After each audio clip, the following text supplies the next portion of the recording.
everyone, my name is Idal Chance. I'm with Branch Mission. Today we're here at Voice in the Wilderness Mission. We're here to interview Miss Sheree Dawson. During our interview, we will explore how she relocated to country living. As well, we're going to learn about the various different industries that she works with, and we're going to also learn some additional stuff. Stay tuned. Hi everyone, my name is Sheree Dawson, and I'm the owner of the Voice in the Wilderness Mission. And we have been in operation since 1985. And so we've been here for about maybe 35 years. I can't figure it out right now. But anyway, about 35 years or more.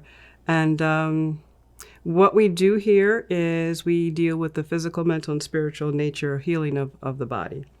And so we've been in operation as a family, mostly with people coming and going. We do training and stuff like that. But mostly it's just been my family doing this particular work. What led to you starting this mission? Okay, well, when I was young, I married young, and my husband, he was a good provider, so he did all the work and working outside the home. And I had a little daughter, and we were watching TV one day, and it was about vegetarianism. And so I was like, wow, if I could be a vegetarian, I would. I was, guess, a little bit radical in my day, because I don't even want to get into that, but I always wanted to do something different. And so when I heard about that, and I wanted it, even though it wasn't that I hated meat, it's just that I love the fact of learning something healthy. And so right after that, not too long after that, I met a lady who introduced me to the Seventh-day Adventist faith. And now she wasn't a vegetarian, but the pastor's wife was giving vegetarian cooking classes. And I was so interested. And so I came to the classes and I enjoyed it. And she went away on vacation. And when she came back, I was a vegetarian. And she said to me, I go away for a month and there you come back a vegetarian. But anyway, it was something that I always wanted to do. And so the Lord just led step by step from there. And then after that, I started teaching my children at home.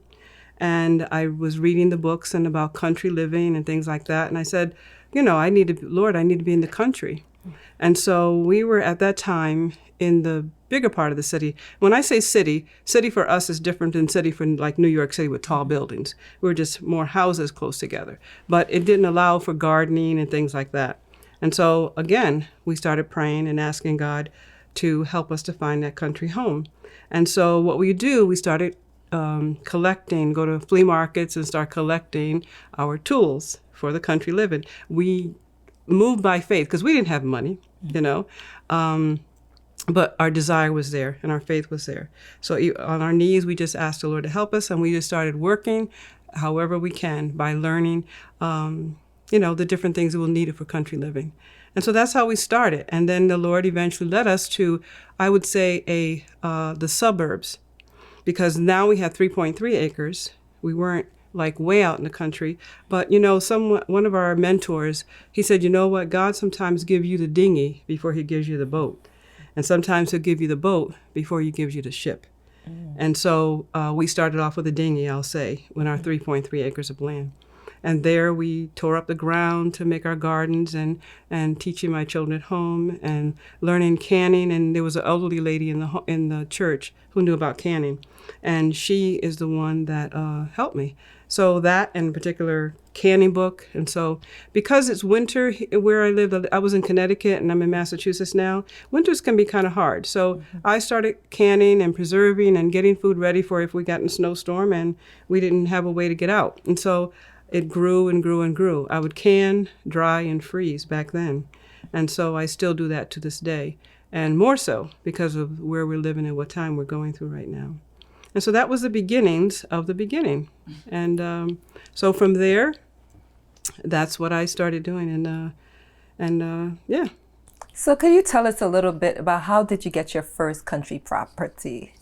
Okay. And it was considered country for us because it was 3.3 acres of land. It was the last house on the road. It was a dead end. So we happened to be the last house, the house we were interested in. Well, how it is this. Number one, we didn't have any money. Okay. All we had that particular time, we were going to file for our income tax, and we knew that we were going to get $500. Now, back then, $500 was big, but it wasn't enough to buy a house. Okay. But by faith, we said we were going to go get this house. We hadn't received the money yet. And so we didn't know nothing we didn't know anything about buying a house. You know, we never did this before. And so one day, my husband went shopping with his sister, and I went with another sister to start looking for country homes. And so anyway, we came upon this place that that I mentioned, the dead end road and the 3.3 acres of land. And we went there and we looked at it. And we said, oh, I got to get my husband to come look at it. We were just so happy. And so my husband came and we looked at it and we loved it. Okay.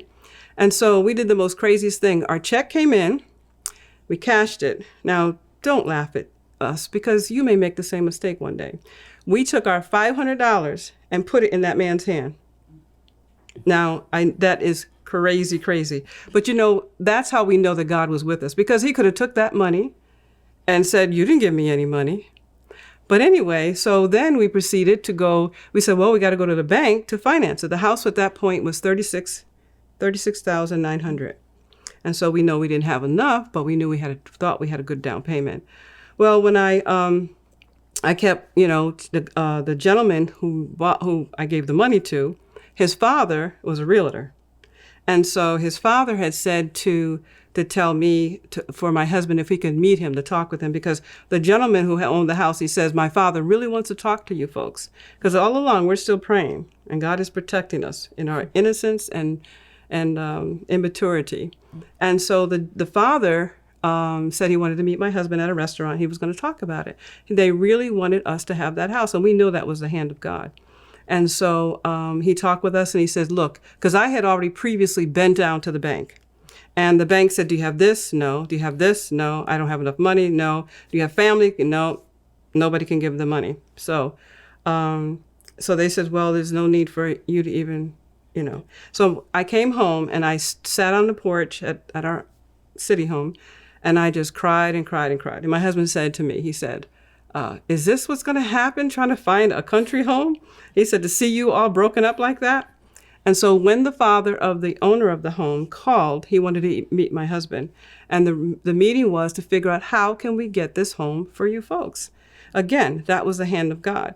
And so he met with my husband at a restaurant, and he said, look, I don't care what I have to do. I love my son, and I really believe, after what he shared with us about you folks, that we're going to help you get this house. He said, even if I got to do the down payment or whatever he had to do, he said, leave it all to me. He says, okay, we're going to go to the bank, and you're going to go with us and with him. And so we got to the bank, got in the office, you know, and all these elite, my husband used to always like to say, you know, you see the man behind the desk with a cigar and stuff like that, you know, all of that kind of stuff. So we went into the office, and the bank officer was directing questions at me, and the man who, the father of the one who was going to wanted us to buy the house, he said, don't worry about it. I'm taking care of everything. And that is how he made all the arrangements. He made the closing date and everything, and signed the papers, and we had our house. And so that was what we call our dinghy, because that was not totally in the country, away from you know, the big city areas, because you still had right down the road, you had your eatery joints and shopping malls and stuff like that, not too far away. And so we knew it was time to move out further. And so again, that enabled us to be able to sell that home and use that money to purchase this place. And so we sold it. It was the way it was sold. It was funny. My husband says, well, if somebody comes to the door and says, I'm going to give you a certain amount of money, we're going to take it. Okay. So we sold it for, I think, $95,000. And the gentleman who wanted the house, he said, whatever you want. And so we threw it out at $95,000. And after he agreed to it and he left, my husband said, we should have asked for more. And we said, no, we knew God was the one who was directing us. Okay. And so we let it be at that. And so we sold the house and everything went fine. And so it was enough for us to put down a payment for this place. So I would like to know, how did you come to find this current property? Okay. Well, we had come together with another family that wanted to go out in the country too. There was three of us. One was a mother and a daughter, and one was a family with two other children. And ourselves, we had three children. And so we were going to go out and find this property. And so what happened was, as we were looking, my brother, who was also looking for a country home, they came upon this property. It was put on a bulletin board at his work or her work, I can't remember. And so they came up, and it was too far away. It was just too far away for them, so they mentioned it to us. And so we decided with the other family, my husband and the other husband of the other family, they went up ahead of time. And it was in the wintertime. And they had to trudge through snow up to their knees. And so they were looking for it. They couldn't find it because it wasn't habitated. People weren't living here. And so they were trucking through, and they finally found it, and they got to the place. Now, what we have now is not what was then. Mm-hmm. It was a 3-story building. There was no siding on the building. It was run down, no roof that was salvageable. And so there was a lot wrong with the house. But again, at that time, that was also 36.9. And so with the other family putting their part in and we put our part in, we were able to purchase and do some remodeling. Mm-hmm. Now, the other families that we ended up putting a 4th story on the building for my family. So we needed the larger space. And so we stayed on the 4th floor. The other family stayed on the 3rd floor. And then the other family stayed on the 1st floor. Now, I need to mention here that was not a good arrangement. That is not following the plan that God has for us, because every family should have a sacred circle around their family. And living like that, even though one of our mentors, he said, this is not good. He said, he purchased actually a trailer for one of the family, the single mom and her daughter, to live in, and that we were supposed to try to find other separate homes. Mm-hmm. Well, we never did, but we only lasted with those other 2 families maybe 2 years. And then he was still working at his job and commuting, and so it was a lot for them. And then the other family, they also moved out. So now it left just my husband and I. Well, the Lord knew that we were very much interested in continuing a work.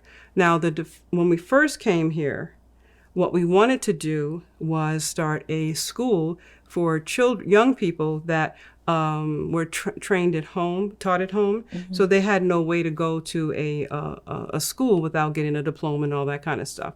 And so we were going to start a training school for young men, a trade school, we call it. And that was our goal in the beginning. And then we met with one of our mentors, because we had a couple ones that we learned from. But this particular mentor, he mentioned to us about medical missionary work, and I was like, wow, we were all into it and we were excited. And so he said, I can give you a month of my time. And he came up and stayed with us. And we didn't have now remember, when we moved here, we didn't have electricity. Mm-hmm. And at first, we didn't even have a deep dug well. We had a shallow well that we were pumping water from it had to be at least a half a mile distance.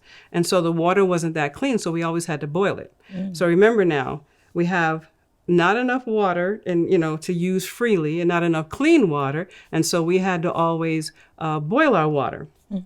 And so it wasn't the most pleasant place to be living, but it didn't bother me so much because I wanted country living and I just wanted the whole experience. And so it was okay for me. And so we had to help in the building of the place. The place had no heating system. It was run with a wood stove, and the wood stove was big enough to hold a whole log in it, but there was no way we can continue to survive like that. So we started building a chimney from the lower level all the way up. So now we have 4 stories, and now we have to build a chimney. So that's a lot of bricks. Mm-hmm. And so people came, they helped us with getting the bricks up there and stuff like that. And so we kept on working on our particular place. And then, like I said, the other 2 families left. But fortunately, what happened was, because the gentleman who trained us, he stayed with us a month and taught us everything we needed to know about medical missionary work and how to apply what he taught us. And so then we got a call from a brother who lived in Pennsylvania, and he lived near the Amish community. And the Amish people asked him, do you know anybody who can give us some lectures about the relationship between the mind and the body? Mm-hmm. And he thought of us and he called us. Well, that was the beginning of our work because we ended up going there, staying there for a month sometimes, going house to house with people, doing hydrotherapy on them, simple hydrotherapy treatments, and doing, my children would sing if I was doing a fomentation process on them. They would stay at the end of the bed and they would sing to the client. And so as a family, we worked. That's how we worked. And we'd stay at the brother who invited us. We'd stay at his house in the daytime. And so, in the nighttime. And so we were there with the Amish, maybe a year we were working. We would go in and we'd go house to house. We taught them how to make real ice cream out of soy milk. We would do treatments on them. We would do lectures. We would do all kinds of things. And so they ended up being our first clients to come here. Mm-hmm. And they didn't mind. See, remember, we had no electricity and all those, things that people like. They don't mind living like that. And so they came and they would come in for a couple of years doing that. And so they actually helped become our workers because they don't like being idle. So they were willing to clean. They wanted to even clean windows. They wanted to build a shed, all kinds of things when they came. They were very eager workers and we needed the help. And as long as they didn't overdo it while they were here. And so it was kind of, exciting to me. I was younger then. Exciting. I didn't mind it. But anyway, that was how we started working with our medical missionary work with the Amish mainly. And then our mentor, he helped us build a steam bath. Outdoor steam bath that was run by a wood stove, and so he was very economical. He worked as a missionary going to some of the third world country islands, and he would make steam baths out of anything because he would prefer doing a full body hydrotherapy than doing individual things, and so he believed in small units. So the particular steam bath he made was a 4x4, and so you can fit maybe 4 to 6 people in there, knee to knee, okay? Because you would generate more heat from the stove because you'd pour water on it and it, someone would keep the stove going and, pour water on the stove and you get your steam. And so that's how we had our steam bath. And so, but then unfortunately, that particular size steam bath burnt down. And because somebody forgot to put the stove out and a spark caught it. But then we now have a bigger steam bath where there's room. We're not knee to knee anymore, but it's still run by a wood stove, and so that's how we do our hydrotherapy now, and so basically that's how we started with the medical missionary, and people started coming, it started growing, we started doing lectures in churches and community centers and things like that, and eventually people were, it was just growing like crazy. I'm currently in my dinghy. What advice would you give to me or anyone coming from the city? Okay. Well, let me go back a little bit. When we were in our dinghy and we wanted to go further out into the country, we decided to look south. We thought that would be the place to go. And so we traveled by a couple cars, and we went down and we went to visit with a particular gentleman who was also another one of our mentors, who was going to be kind of living again on the property and learning from him. And so as we're down there, before I left, I said, you know what? Whenever the Lord didn't want something to happen, he burned it down. I was thinking about Battle Creek at the time. And so, not thinking anything about, of it.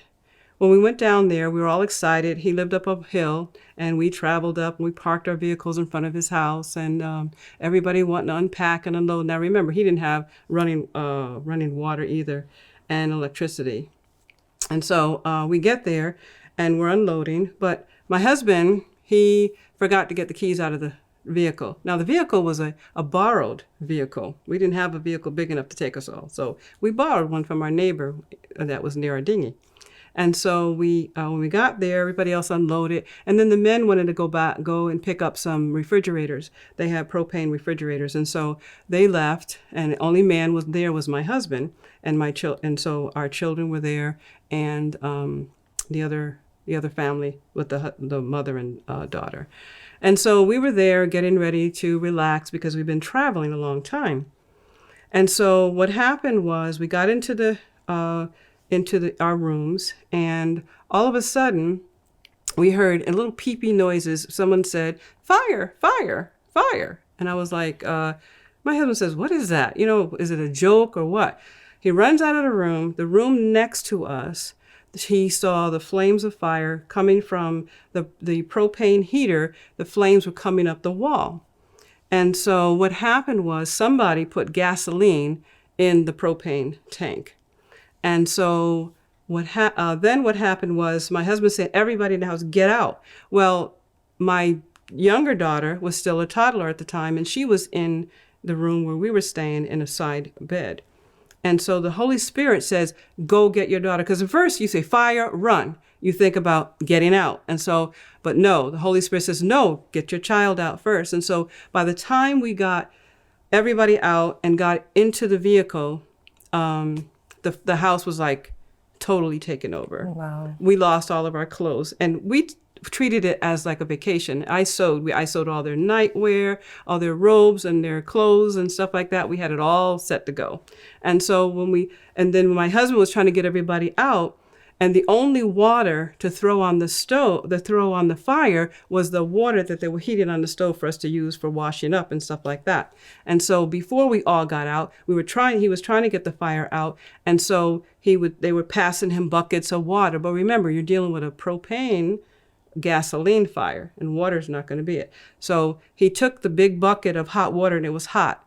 But in desperation and when you're anxious, he took and threw it at the fire, and a white heat came right back at him, and he was burnt from his head all the way down to his chest. And at that point, he knew he couldn't do anything more. So that's when he said, "Everybody get out." And we got out. And so we're all running around the building and, in a panic, making sure everybody's out. And, never having seen a fire before, the windows were cracking. And so we said, "Somebody's still in there," and so there was a lot of excitement of, trying to count everybody to make sure we were all out. And so then my husband, and we didn't even have our shoes on. We only had socks on. And so we got into the van.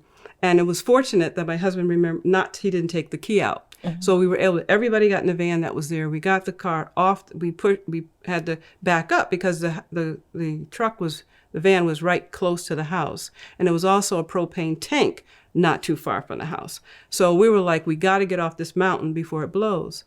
And so we got down where people had a phone. But my husband was still suffering because he was burnt on his face and his chest. And so we went into town to try to get some shoes. And at first, the people didn't want us to let us in their store with bare feet. But then they said, "Oh, you were in the fire that was on the hill?" And we said, "Yes." And they said, then they tried to help us. And so by the time we got back, the place was flattened. Everything was pretty much gone. And so, but my husband was trying to seek some help for his face.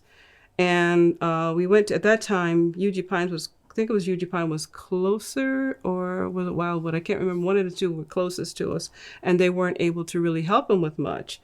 And so the gentleman whose home we went to see, he started getting some herbs and mashing them up and putting them on his face and stuff like that. Mm. And so it eventually did, with a lot of treatment and stuff, it eventually healed.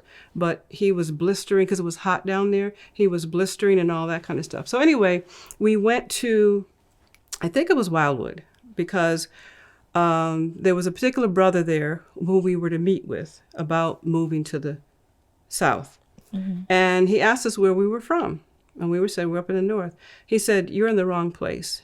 He says, "You need to be up in the north." Wow. He showed us a map with all the places that they had already, self-supporting works all in the south. He said, "There's nothing going on in the north, hardly." He says, "You need to be in the north." And so it was because of that particular interview that we had with him caused us to rethink where we wanted to be. And again, I said the Lord burnt it up, so we didn't go there. Mm-hmm. And so we ended up back up here in north, and that's how we found this place. So that was where I want to back up a little bit to let you know how we ended up here, okay? And so then we found this particular place. And so, you have to be God-led. You have to allow God to lead you, because not like in the cold, like I don't. didn't want to be in the cold, but Right. that's where God led us to. And we have to learn to open up our heart and mind and accept where he wants us to be, because he has a purpose in all of his plans for us.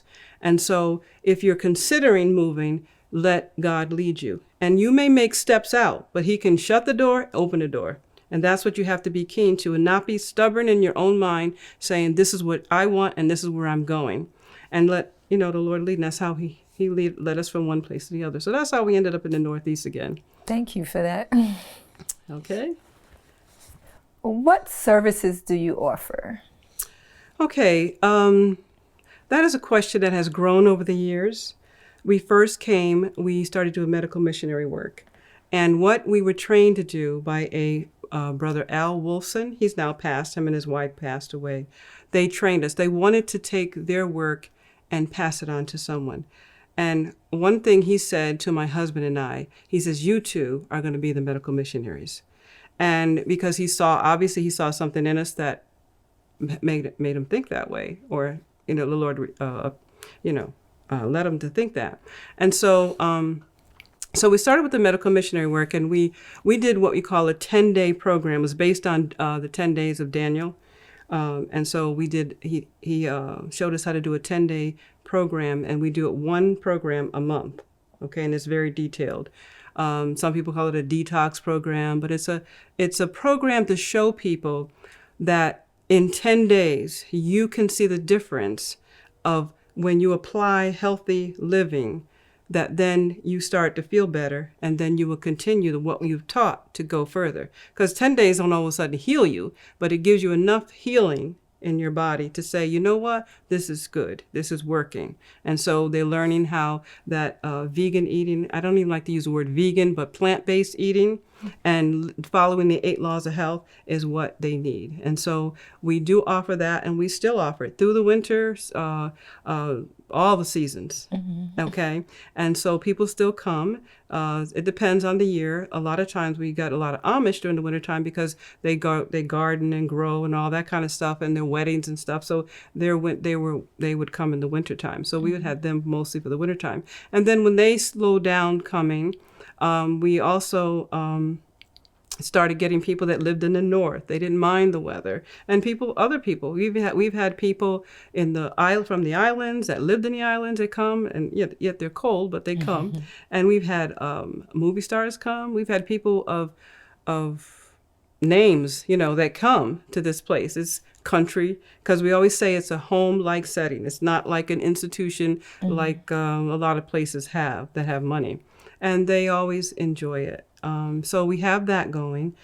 We also do cooking classes. My oldest daughter, has completed a culinary course that she gives. And so before the pandemic, it was based upon people coming to our place here. But now it has to be done online. And so that's something we're working on. And we had Brother Jerry come and do gardening classes for us. So that's also available, how to garden in the north, how to do canning is one of my things that I teach others how to do, because I've been doing it since I was 17. And I'm 66 now, so do the math. So I've had a lot of experience in that. And also we do classes on sprouting, drying, dehydrating food. So whatever people want. And I'm trying to encourage people to realize that in the time we live right now, with food shortages, there's nothing like having your own store in your own house so that you can go to when you need to. And so a lot of people are